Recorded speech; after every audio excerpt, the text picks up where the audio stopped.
नमस्ते और welcome to my YouTube channel. आज मैं आपको बताऊंगा कैपेसिटर बैंक के बारे में। कैपेसिटर बैंक क्या होता है, कैसे काम करता है और उसको क्यों लगाया जाता है, ठीक है, इसके बारे में आपको जनरल एक्सप्लेन करूंगा। दोस्तों, ये हमारा कैपेसिटर बैंक है। कैपेसिटर बैंक है जिसकी कैपेसिटी 600 kVAR है, ठीक है। ये उसका मेन AFC पैनल है जिसका फुल फॉर्म होता है ऑटोमेटिक पावर कंट्रोल रिले। ये देखो, ये हमारी इकोस कंपनी का है। AFC पैनल बोलते हैं, ऑटोमेटिक पावर कंट्रोल रिले। सबसे कैपेसिटर बैंक में सबसे मेन यही होता है जो हमारा पावर फैक्टर कंट्रोल करने में काम करता है। कौन से टाइम में कौन से कैपेसिटर बैंक को कमांड देनी, कौन सा कैपेसिटर को किस टाइम ऑन करना, वो सबसे मेन इसी का काम रहता है, ठीक है। चलो मैं इसके अंदर आपको दिखाता हूँ।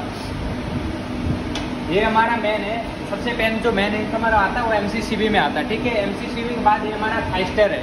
हमारा ये पैनल है जो थाइस्टर और रिएक्टर के आधार से बना हुआ है, ठीक है। बहुत कम पैनलों में ये चीज़ होता है, ठीक है। MCC उसके बाद हमारे इसमें आता है थाइस्टर, ठीक है। उसके बाद ये सप्लाई आता है रिएक्टर में।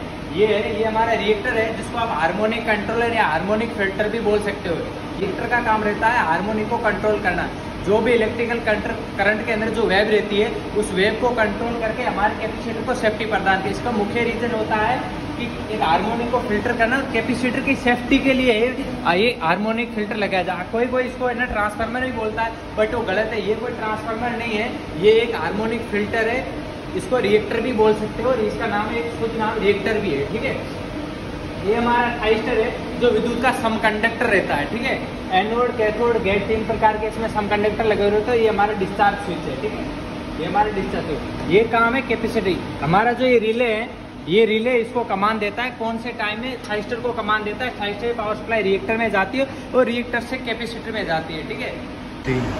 कैपेसिटर बैंक क्यों लगाया जाता है? कैपेसिटर बैंक हमारा पावर फैक्टर कंट्रोल करने के लिए जाएगा। हमारा जो पावर फैक्टर है 0.99 या 1, इसको कंट्रोल करने के लिए, जैसे आपको कोई इक्विपमेंट चल रहा है उसमें एक वोल्टेज और एक करंट, दो चीज़ का यूज होता है। वोल्टेज और करंट है, उसको दोनों को बराबर, उसकी जो वेव रहती है उनकी बराबर रहेगी तो हमारा पावर फैक्टर सही है। अगर उन दोनों में डिफरेंट आता है तो हमारा पावर फैक्टर खराब हो जाता है। जैसे 0.8, 0.9 कुछ भी बोलो आप, तो उसी को कंट्रोल करने के लिए हमारा कैपेसिटर बैंक हमने लगाया जाता है। मेन उसका रीजन वही रहता है, ठीक है।